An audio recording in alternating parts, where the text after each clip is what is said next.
Hey, hello guys, it's How to Tech Simplified, and today I'm going to show you how you can easily link your Xbox Live account to your Riot Games account with one click. It's very easy, so let's get straight into it.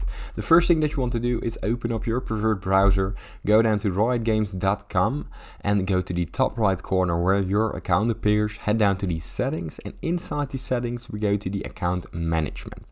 Now from there we scroll down till we find the connected account tab. Now here you can see the Xbox Live button. Simply press the plus icon and it will take you to Microsoft. Now simply pick an account or sign into your own Microsoft account. As you can see here, it gives Riot Games access to the account. Simply press accept.